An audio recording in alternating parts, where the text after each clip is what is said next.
Hello friends කොහොමද යාළුවනේ අද මම ඔයාලට ගේන්නේ සුරතල් සුනකේක දඩබ්බර තරුණයෙකු වටා ගෙතුණු කතාවක්. ඉතින් මේ තරුණයාගේ වගේම සුරතල් සුනකයාගේ අවසන් ඉරණම කුමක් වෙයිද? අද මම කතා කරන්නේ IMDb දර්ශකයේ ඒකක 9.1ක් ලබාගත් ලෝපුරා ප්‍රේක්ෂකයන් සංවේදී කළ මූවි එකක් වන 777 චාලි චිත්‍රපටය ගැන. මූවි එක පටන් ගන්නකොට පාළු ගෙදරක් පෙන්නනවා. එතන කුඩු ගොඩක බලු පැටව හිර කරලා. ඒ වගේම ඇතුළේ තියෙන මේසෙ පුරාම එක එක බෙහෙත් හා ඉන්ජෙක්ෂන් වර්ග තියෙනවා. කවුරු හරි එතන දරුණු රාස් දෙයක් කරනවා. එතන තියෙන යකඩ කුඩුවක බලු පැටියෙක් හිර කරලා. මේ බලු පැටිය කොහොම හරි කුඩුවෙන් එළියට ඇවිත් ඒ ගෙදර ජනේලෙත් කඩාගෙන එළියට ගියා. ඉතින් මේ එළියට ආපු බලු පැටියා කඳු කැලෑ පාරවල් පහු කරගෙන දිගටම ගියා. එයා වැස්සේ තෙමුණා. අවුවට පිච්චුණා.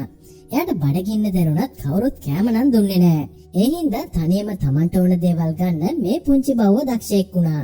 ඊළඟට මෙයා අයිස් ගොඩක් උඩ සෙල්ලම් කරනවා පෙන්නනවා. පේන විදියට මෙයා සීතල අයිස් වලට ගොඩක් කැමතියි. එතනින් එළවෙන මේ බලු පැටියා මයිසෝර් කියන කොලනි ගම්මානයට ඇතුල් වෙනවා. ඊළඟට බාගෙට කෑම කාලා හැමතැනම දාපු කිලුටු බිත්ති තියෙන අපිරිසිදු ගයක් පෙන්නනවා. මේ ගෙදර ඇඳේ නිදාගෙන ඉන්න කෙනා තමයි අපේ කතාවේ ප්‍රධාන චරිතය. ඔහුගේ නම තමයි ධර්මා. මෙයාට හැමදාම නරක හීන පේන නිසා කවදාවත් හරියට නිින්දෙන් නැගිට්ටේ නෑ. හැමදාම බය වෙලා තමයි නැගිට්ටේ. තමගේ මතය විතරක් හරි කියලා හිතන මෙයා ගොඩක් දඩබ්බර තරදඩු කෙනෙක්. ධර්මට අනෙක් මිනිස්සු කියන දේවල් නම් සතපාකට වැඩක් උනේ නෑ. ගමේ ෆැක්ටරි එකක මෙයා වෙල්ඩර් කෙනෙක් විදියට වැඩ කළා. ධර්ම තනියම තමයි ජීවත් වුනේ. ඒකට යත් එක්ක වැඩ කරන අනෙක් අය හිතුවේ ධර්මට පිස්සු කියලා. ඒත් කවුරුත් ඒ ගැන ඔහුට මූණට කියන්න බය වුණා. ෆැක්ටරි එකට හැමදාම වැඩට එන දක්ෂ සේවකයා ධර්මා. ඒ නිසා ගොඩක් අය ඔහුගේ යටතේ වැඩ කළා.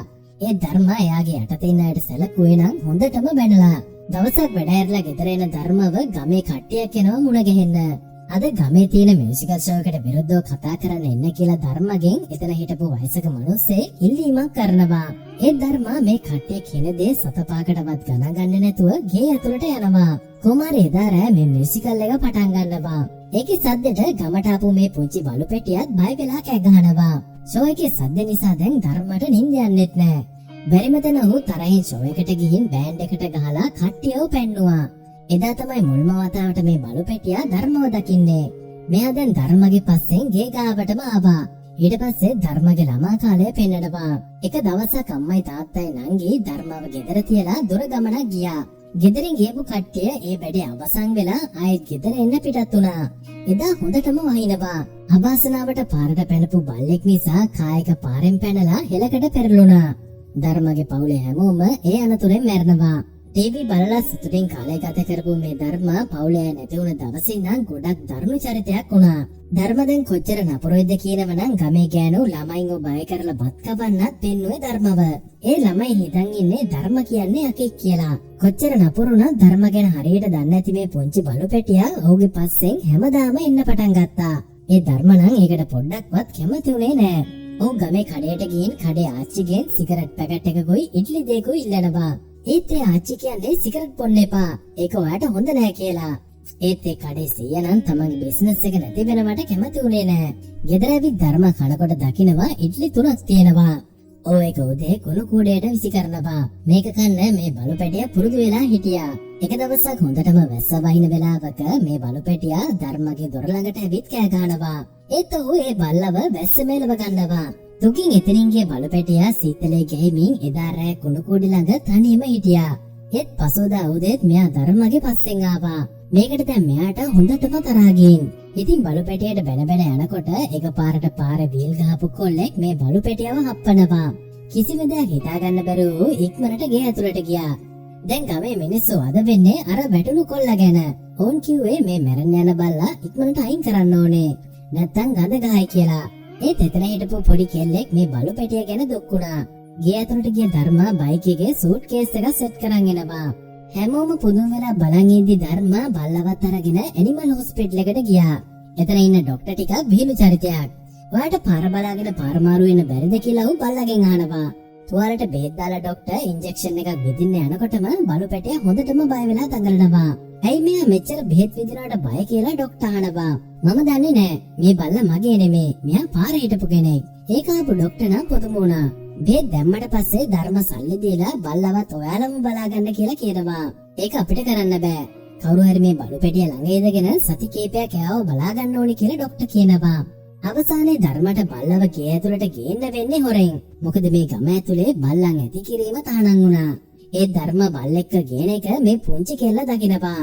ඒ සතුටු වුණා බලු පෙටිය හොඳින් ඉන්න එකට. ඒ වෙලාවේ බල්ලා ගැන කාටවත් කියන්න එපා කියලා ධර්ම කියනවා. ඒ පුංචි කෙල්ලත් ඒකට කැමති වෙනවා. දැන් මේ ගේ ඇතුලේ ඉන්න මේ බලු පෙටිය නම් ගොඩක්ම දගකාරයෙක්. රැට එයා හයියෙන් කෑ ගහනවා. ඒක වටේ පිටේ අයට ඇයි කියලා ධර්ම බය වෙලා කරන්න පුළුවන් හැමදේම කළා. ඉතින් මේ විදියට කාලය ගත වුණා. මතේ ඉවස ගන්න බැරිව දවසක් බල්ලා පාක් එකේ දාලා හොරෙන්ම ගෙදරට එනවා. ඒත් මේ පොඩි කෙල්ල බලු පෙටිය පාක් එකේ තනියම හිටිය කියලා ආයෙත් ධර්මටම ගෙනත් දෙනවා. දැන් මේ බලු පෙටිය ධර්මගේ ගේ ඇතුළ දෙවනත් කරනවා. ටොයිලට් එකේදී ධර්මගේ කලිසමත් ගලවගෙන එළියට දුවලා ගියා. බල්ලව කොමාරි අල්ලගන්න වූ බලු පෙටියව සරමෑස්ස ගහගෙන ආපහු ගෙදරට එනවා. ධර්මගේ සරම ඇතුළ පිම්බිලා තියෙනවා දැකපු ගමේ කෑනු පිරිමි පුදුම වෙලා බැලුවා. ධර්ම කොච්චර නපුරු චරිතයක් වුණත් මේ බලු පෙටිය නිසා පොඩි ළමයිවට ලං වෙන්න ගන්නවා. එක දවසක් ධර්ම බියරුත් බීලා හොඳටම නිදි. එදා රෑ මෙයා ගෙදර හිටපු කරදරකාරී මීයෙක් වල්ලලා නිදාගෙන හිටපු ධර්මගෙන්කට දානවා. මේ බලු පෙටිය දැන් ධර්මට එක දිගටම වද දෙන නිසා ඕ ડોක්ටර්ට කෝල් එකක් ගන්නවා. මට ඉක්මනට මේ බලු පෙටියව බාර දෙන්න කෙනෙක් හොයලා දෙන්න. නැත්තම් මෙයාව මම ඔයාගේ ගෙදරට ගෙනත් දෙනවා කියලා බය කරනවා. දැන් ධර්මට ඕනේ කොහොමාරි මේ බල්ලගෙන් ගැලවෙන්න. දවස් කීපයක් ගියත් බල්ලව බාර දෙන්න කෙනෙක් හොයාගන්න බැරි වුණා. ඉතින් මේ බල්ලා ගෑනු සතෙක්. තරුණ වියේ ඉන්න මේ බල්ලට පැටව හම්බ වෙයි කියලා ડોක්ටර් කියනවා. තමන්ට මේක බල්ලෙක්වත් බලාගන්න බැරිව තමන් පවුලක්ම බලාගන්නේ කොහොමද කියලා ඔහු බය වුණා. එදා ඉඳන් මෙයා බල්ලගේ පිටිපස්සට කලිසමක් අඳන්න පටන් ගත්තා. කොමාරි ගමේ කට්ටිය ධර්මගේ ගෙදර බල්ලෙක් ඉන්නවා කියලා දැනගෙන හැමෝම ගේ ඉස්සරහට එනවා. පවුලක් නැති එකෙක්ට ගෙදරක් දුන්නම මෙහෙම තමයි වෙන්නේ. ඔය බල්ලයින්ද අපේ ළමයින්ට සෙල්ලම් කරන්න නැහැ කියලා ගම්මු ධර්මට පනින්න ගන්නවා. ඒකට හොඳටම තරහ ගිය ධර්ම ගේට්ටුවේ අගුලට හොඳ පාරක් ගහනවා.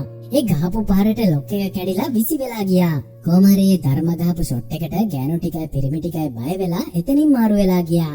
අර වීල් ගහන කොල්ලටත් ආයි වීල් ගහලා තිබ්බොත් ඇගේ කැලි ටික ගලවලා උඹේ අතට දෙනවා කියලා බය කරලා එළවෙනවා. පසුදා ධර්මට ડોක්ටර්ගෙන් කෝල් එකක් එනවා. ඔයා ඉක්මනට බල්ලව කාට හරි දෙන්න ඕනේ නම් එයාගේ ඩොග් ලයිසන් එක ගන්න කියලා ડોක්ටර් කියනවා. කොමාරි ලයිසන් කරන තැනට ආපු ධර්මට දැන් පිස්සු වගේ. සමහරක් තමන්ගේ ළමයින්ටත් වඩා බල්ලන්ට ආදරය කරනවා. ඒ ධර්මට නම් ලයිසන් එක ඕනේ බල්ලගෙන් ගැලවෙන්න. එතනදී ධර්මට දේවිකා මුණ ගැහෙනවා. ඇයට තේරුණා ධර්ම ඇත්තටම බල්ලන්ට කැමති නෑ කියලා. ඇය ඒ වෙලාවේ ඌට ලයිසන් එක හදලා දුන්නත් ඇයි හිතන්නේ ධර්ම බල්ලට වද දෙනවා ඇති කියලා. එක දවසක් දේවිකා තව කීප දෙනෙක් එක්ක ගෙදර එනවා ඒ බල්ලා බලන්න. ඕන් සත්ත්ව සොරකම් සංවිධානයක වැඩ කරන අය.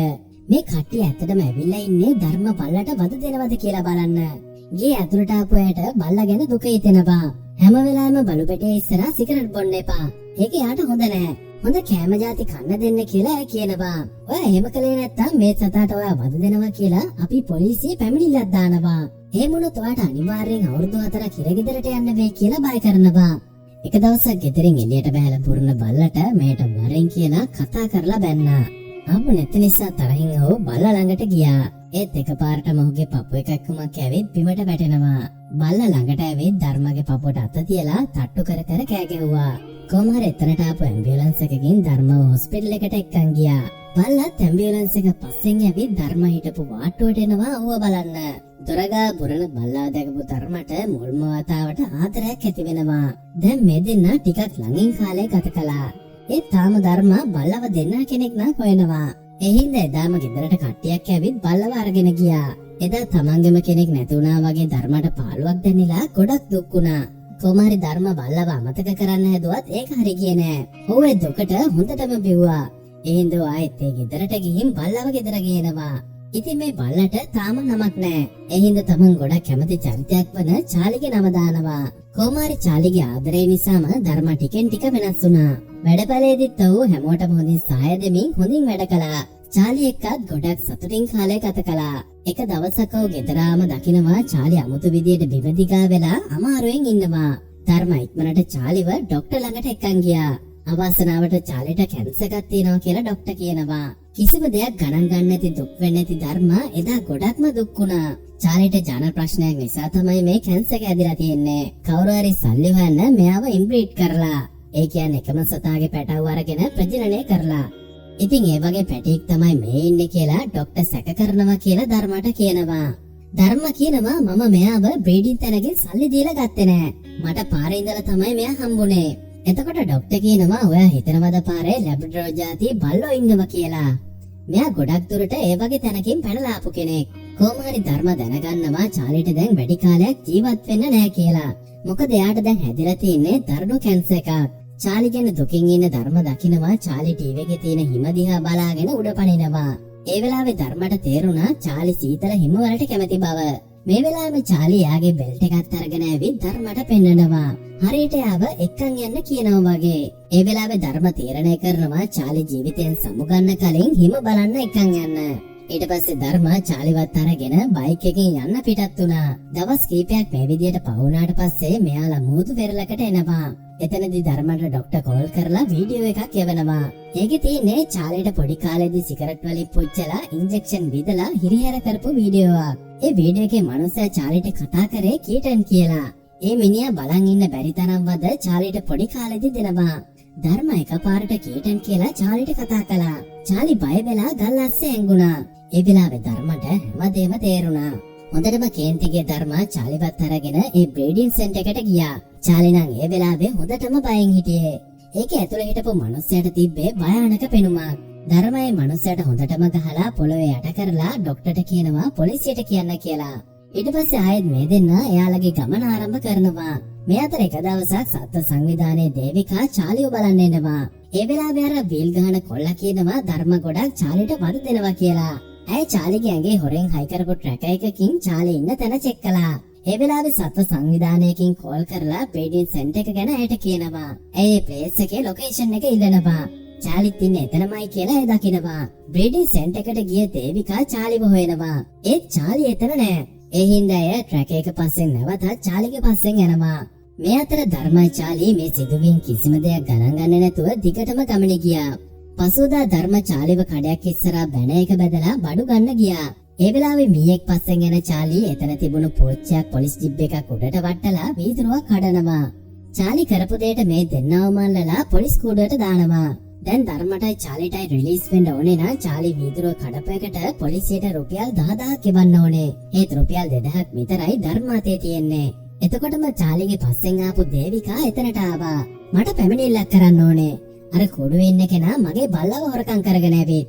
බල්ලාගේ නියම අයිතිකාරය ඇවිත් ඉන්නවා කියලා හිතන පොලිස් ඔෆිසර් ධර්මට යන්න දෙනවා. මොකද ධර්මගාව චාලි කරපු අලාභය ගෙවන්න සල්ලි නෑ. අවසානයේ බල්ලාගේ අයිතිකාරය කියපු දේවිකාට ඒ රුපියල් 10000 ගෙවන්න වුණා. චාලිට අනතුරක් කරයි කියලා දැන් දේවිකා බලෙන්ම චාලි ළඟින් ඉන්නවා. දැන් මේ තුන්දෙනාම බයික් එකේ යනවා පෙන්නනවා. කුමාරි දේවිකා දැනගන්නවා බ්‍රීඩින් ප්ලේස් එකේ මිනිහට ගහලා අල්ලලා දුන්නේ ධර්ම කියලා. ඒ වගේම චාලිට කැන්සර් එකක් තියෙනවා කියලා දැනගන්නවා. තමන් ධර්ම ගැන වැරදියට හිතුවට ඒ ධර්මගෙන් සමාවිල්ලුවා. පසුදා දේවිකාගේ යාළු රිපෝටර් කෙනෙක් ඔවුන්ව මුණ ගැහෙනවා. ඔව් චාලිගේ කතාව ඉන්ටර්නැෂනල් සඟරාවක කවර් ස්ටෝරි එකට දාන්න කැමති වෙලා. ධර්ම චාලිගේ කතාව ඒ රිපෝටරට කියන්න කැමති වුණා. දේවිකත් ඒ රිපෝටර් එක්කම මේ දෙන්නගෙන් සමුගන්නවා. ඊට පස්සේ තනියම ගමන යන මේ දෙන්නගේ බයික් එක එකපාරට කැඩිලා නවතිනවා. චාලිගේ ජාතියම කළු ලැබ්‍රඩෝර් බල්ලෙක් ඉන්න කෙනෙක් මේ කට්ටියට උදව් කරනවා. එයාගේ නම වම්ශිනාදන්. එයා මේ දෙන්න ගෙදර එක්කන් ගිහින් හොඳට සලකලා එයාගේම සල්ලි වලින් බයික් එකත් හදලා දෙනවා. වම්ශිව එයාගේ බිරිඳ දාලා ගිහින්. ඕ එකට දුක් වුණත් එයාගේ බල්ලා කරුප්පා නිසා එයා ඉන්නේ සතුටින්. කරුප්පා පිරිමි සතෙක්. දවස් කීපයක්ම අපේ කට්ටිය වම්ශිගේ ගෙදර ඉන්නවා. චාලිත් කරුප්පා එක්ක සතුටින් සෙල්ලම් කරමින් කාලය ගත කළා. යන දවසේදී වම්ශි ධර්මයට යම් කිසි දෙයක් දෙනවා. ඒ ඊළඟ සතියේ ලුධියානාවල තියෙන ඉන්ටර්නැෂනල් ඩොග් ෂෝ එකට පාස් එකක්. චාලි එකට යන්න කැමති වෙයි කියලා වම්ශි කියනවා. කොමාරි චාලි දුකෙන් උනත් කරුප්පට සම්මු දීලා ධර්ම එක්ක යන්න පිටත් වුණා. ඉතින් ධර්ම කොමාරි ඒ ෂෝ එකට එනවා. ඔව් ඒ ෂෝ එකට ඇතුළු වුණාම හිතුවේ ඒ පාස් එක ෂෝ එක බලන්න කියලා. ඒත් ඇත්තටම ඔහුගේ පාස් එක තරඟකරුවෙක් විදියට තරඟ කරන පාස් එකක්. අනෙක් බල්ලෝ පෙන්නන වැඩ දිහා දැන් ධර්ම පුදුමයෙන් වගේම බයෙන් බලාගෙන ඉන්නවා. ඔහු දැන් ඇත්තටම දන්නේ නැහැ මෙතන තමන් මොනවද කරන්න කියලා. ඒ ජජ් ටීම් එකේ දේවිකත් ඉන්නවා. කොමාරි දැන් චාලිගේ වාරය. ඒ වෙලාවේ ධර්ම කියන දේ අහන්න නැතුව ඔහුගෙන් පැනලා ගිහින් කෑම පැකට් එකක් දෙන ෆොටෝ එකක් ළඟට ගිහින් හොඳටම බොරනවා. ඒකට තරහා ගිය ජජ් කෙනෙක් ධර්මට හොඳටම බනින්න ගන්නවා. දේවිකාට දැන් කරන්න දෙයක් නැහැ. හොඳටම ලැජ්ජාවට පත් වුණු ධර්ම චාලිට බැනලා එතනින් යන්න හදනවා. චාලි ධර්ම ළඟට ගිහින් හරියට මට සමා වෙන්න කියනවා වගේ අතින් තට්ටු කරලා කතා කරනවා. ඔව් චාලිව තල්ලු කරලා වෙන තැනකට යන්න හදනකොට ධර්මව පැටලිලා බිමට වැටුණා. චාලි ඉක්මනට දුවලා ඇවිත් ධර්මගේ පපුවට අත තියලා කතා කළා. ඒක දැකපු හැමෝම පුදුම වෙලා බලාගෙන හිටියා. ධර්ම එතනින් නැගිටලා චාලිව උස පනින තැනක් ළඟට එක්කන් යනවා. ඔව් ඒ උස අනික් බල්ලෝ පැනපු උසට වඩා වැඩි උසකට දානවා. ධර්ම අත් දෙක දික් කරපු ගමන් චාලි එතනින් පැනලා කෙලිම ධර්මගේ අත් දෙක උඩට පනිනවා. ඒක දැකපු හැමෝම පුදුම වෙලා සතුටින් චාලිගේ නම කියලා කෑ ගැව්වා. තරගේ ජයග්‍රහණය චාලියට ලැබුණා. ධර්මගේ තිබුණු සල්ලි සේරම දැන් ඉවර වෙගෙන යන්නේ. චාලිගේ බේත් ටික ඉවර වෙච්ච නිසා Taman ළඟ තිබුණු අන්තිම සල්ලි ටිකෙන් චාලිට බේත් ටිකක් ගන්නවා. කඩේකට යන ධර්ම කියනවා මං ගාව සල්ලි නෑ. මේ ෆෝන් එක තියාගෙන මේ බල්ලට මොනවාරි කන්න දෙන්න පුළුවන්ද? එයා ඊදම්ම මොනවත්ම කාලා නෑ. මුදලාලි ෆෝන් එක ගන්නේ නැතුව ඒ වෙලාවේ දෙන්නටම කෑම දුන්නා. දැන් අතේ සතයක්වත් නැති හින්දා ධර්ම බයික් එකක් විකුණුවා. දැන් මේ දෙන්න ඇවිදගෙනම ගමන යනවා. මේ ගමන අතරතුරදී මේ දෙන්න ගෝත්‍රික ගම්මානයකට එනවා. එතන වෙද ආච්චි කෙනෙක් මේ බල්ලව පරීක්ෂා කරනවා. මෙයාට පැටව හම්බෙන්න ඉඳලා තියෙන්නේ. ඒත් ඒ පැටව සේරම මැරිලා කියලා ඒ ධර්මට කියනවා. ඒක අහලා ධර්ම ගොඩක්ම ෂොක් වෙලා අඬනවා. දැන් චාලිගේ තත්ත්වය දවසින් දවස නරක අතට හැරෙමින් තමයි තියෙන්නේ. බස් එකෙන් යන මේ දෙන්න ජීවිතේ පළමු වතාවට එදා හිම දකිනවා. ඒත් එකපාරට මේ බස් එක හමුදාවෙන් අතර කරනවා. අපිට ඔයාලට මෙතනින් එහාට යන්න දෙන්න බෑ. ඉදිරියේ නායෑමක් වෙලා. ඒකට හොඳටම තරහ යන ධර්ම අපිට යන්න දෙන්න කියලා ඔෆිසට කෑ ගහලා කියනවා. එතකොට මෙතනට හමුදාවේ කැප්ටන් කෙනෙක් ඇවිත් චාලිවයි ධර්මවයි එයාගේ කැම්ප් එකට එක්කන් ගියා. ඔව් එකපාරටම දැන් චාලිට කොහමද කියලා ධර්මකින් අහනවා. ඒකට පුදුම වෙලා සර් කොහමද අපි ගැන දන්නේ කියලා ඇහුවා. ඔය දෙන්න දැන් ලෝකේ ගොඩක්ම ජනප්‍රිය දෙන්නෙක් කියලා ඒ සංගරාව පෙන්නනවා. ඉස්සරහා පාරේ නායෑමක් වෙලා. එතන ගොඩක් අය අනතුරටපත් වෙලා.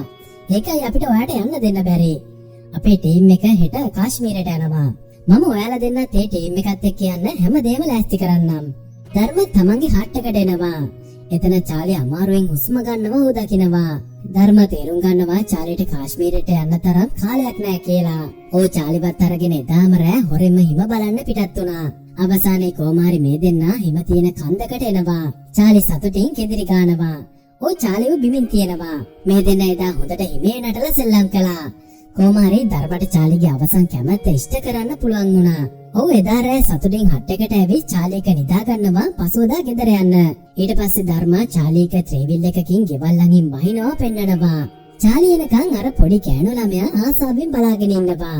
ඒ ළමයා ධර්මව බදා ගන්නවා. එතකොට මොහු නිින්දෙන් නැගිටිනවා. ඒක ධර්ම දැකපු හීනයක්. ඔව් වටපිටාව බලනවා. චාලි ඇඳේ නැහැ කියලා දැනගන්නවා. හොඳටම බය වුණු ධර්මා චාලිව කැම්ප් එක පුරාම හෙව්වා. ඔව් හිතනවා චාලි ආයෙත් හිම බලන්න කන්දට යන්න ඇති කියලා. චාලිව බලන්න ගියපු ධර්මා චාලිගේ අඩිසලකුණු තියෙනව දකිනවා. ඕ පිස්සෙන් වගේ ඒ පස්සෙන් දුවන්න ගන්නවා. ඒ හින්දා ධර්මව එතන තිබුණු ගහක වැදිලා සීය නැතුව වැටෙනවා. සීය ආපු ගමන් ධර්මා චාලිගේ නම කිය ඒ කන්ද මුදරට යනවා. ඕ එතන දේවාලයක් වගේ පොඩි කියක් තියෙනව දකිනවා. චාලි එතන ඉඳගෙන බලාගෙන ඉන්නවා. ධර්ම චාලි ළඟින් ඉඳ ගන්නවා. මාව තනියම දාලාවද කියලා ධර්ම දුකින් අඬ චාලිට කතා කළා. තමන්ව මෙච්චර කල් හොඳින් බලාගත්තට ස්තුති කරන්න වගේ චාලි ඒ වෙලාවේ අත් දෙක එකට තියාගෙන ධර්ම දිහා ආදරෙන් බලාගෙන හිටියා. ධර්මට චාලි එක්ක ගියපු හැම තප්පරෙම ඒ වෙලාවේදී මතක් වුණා. අවසානයේ ධර්මගේ අත් දෙක උඩම චාලි අවසන් හුස්ම එළනවා. ධර්ම ගොඩක් දුකින් කෑ ගහ අඬනවා. එතකොටම පොඩි බලු පැටියේ කෙඳිරි ගාන ශබ්දයක් ඒ ගේ ඇතුලෙන් ඇහෙනවා. ඔව් ඒක බලන්න ගේ ඇතුලට ගියාම දකිනවා පොඩි ලස්සන කළු පාට බලු පැටියෙක් ඉන්නවා. එයා චාලිගේ ඉතිරි වුණු අවසන් බලු පැටියා. චාලි ධර්මව තනි කරලා ගියේ නෑ. එයා වගේම තවත් කෙනෙක් ධර්මට දීලායි එයා ඇස් පියාගත්තේ. මාස කීපයක්ම ගත වෙලා. ධර්ම දැන් රටේ ජනප්‍රිය චරිතයක්. ඔව් සත්ත්ව සුබසාධනයට දේවිකා එක්ක වැඩ කළා. ධර්ම චාලි වෙනුවෙන් චාලි වගේම අසරණ වුණු සත්තු ගොඩක් බලා ගන්න තීරණය කරලා. මීළඟට සම්පූර්ණයෙන්ම වෙනස් වුණු ධර්මව පෙන්නනවා. එයාගේ ගේත් දැන් හරිම පිළිවෙලයි. ඔව් සිගරට් දැන් කොටින්ම බොන්නේ නෑ. ඒත් මේ ධර්මගේ අලුත් බලු පැටිය නම් ඉස්සර චාලි වගේම දගේ. ඉතින් මේ දෙන්න සතුටින් ජීවත් වුණා. කතාවත් එතනින් අවසන් වුණා. හොඳයි යාළුවනේ, ඔයාලා වීඩියෝ එක හොඳයි කියලා හිතනවා නම් වීඩියෝ එක ලයික් කරලා ෂෙයා කරලා මේ වගේ මූවිස් දාපු ගමන් බලන්න. දැන්ම අපේ YouTube channel එක subscribe කරලා තියාගන්න. එහෙනම් මේ වගේ අලුත් මූවි එකකින් ළඟදීම මුණ ගැහෙමු. ඔබට සුබ දවසක්.